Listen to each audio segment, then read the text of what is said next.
Nuclear fission. When most people hear the words nuclear fission, they think of a large, powerful bomb, and they are absolutely right. But there's more to it. Nuclear fission has many applications, which we will cover in this super epic documentary.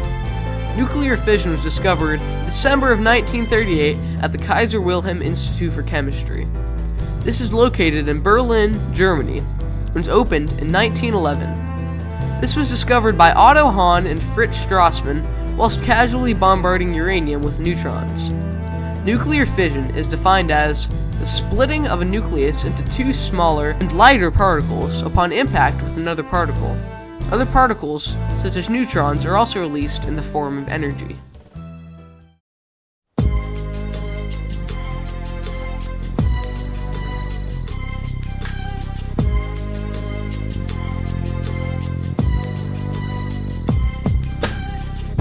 The first ever application of nuclear fission turned the tide of war.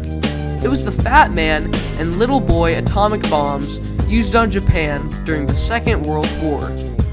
How these bombs worked with the new technology, nuclear fission.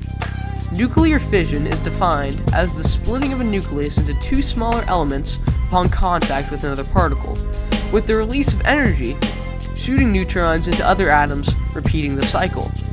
Uranium-235 and plutonium-239 were the chosen elements for the bombs because they have unstable isotopes and their neutrons split apart very easily, compared to other radioactive elements, of course. An unstable isotope is when the atom has too many or too few neutrons to stay together, so it will shoot neutrons out to attempt to stabilize it. The amount of energy released by a single atom split is small, about enough to make a grain of sand jump. But if you have billions of billions of billions of atoms split in a short period of time, the energy release is mind-blowing. This is exactly what the atomic bombs did. Conventional explosives started the initial reaction, which split other atoms in a mass of plutonium, which caused a massive chain reaction with colossal amounts of energy released in the form of an explosion that can cripple an entire country. This idea that a bomb can ruin a nation is what started the Cold War, in which both the USA and USSR were in a nuclear arms race. This created tension between the Soviet Union, America, and many of the countries allied with them in World War II. This tension is what led to the creation of NATO. Now we move on to a turning point in the history of energy production: nuclear power. Nuclear power works by putting rods of plutonium or uranium in a special nuclear reactor. The nuclear reactor causes nuclear fission, albeit at a slower rate than in the bomb, in the rods.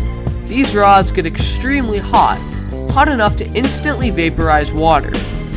Water is pumped through pipes around the reactor and evaporates instantly and continues through the pipes and turns a turbine, generating electricity. Then it floats up into the atmosphere with zero carbon dioxide. The two reasons that this process was a turning point in history were as follows. It is the most efficient form of energy production harnessed by man, and environmentalists cannot complain about it because it is clean and efficient energy, unlike solar or wind energy. However, building the facility is quite expensive up front, and in the case of a malfunction, the consequences have the potential to be catastrophic.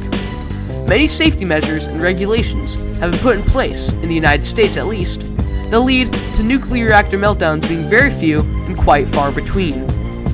The very first nuclear power plant was in Obinsk, Russia. It was connected to the Moscow power grid, and on the 27th of June, 1954. This made humanity aware of an exciting new way to generate electricity. Nuclear fission also presented an exciting new opportunity for vehicles, mainly under and on water. The most famous nuclear vehicle would be the nuclear submarine. The first nuclear submarine was the USS Nautilus, built by the Electric Boat Company in Groton, Connecticut. It was launched into the water on January 21st, 1954. The submarine works very similarly to nuclear electricity production.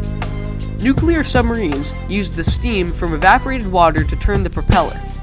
This propels the submarine through the water. If the people in the submarine want to stop propelling, they can disengage the clutch connecting the rod turned by the steam from the propeller.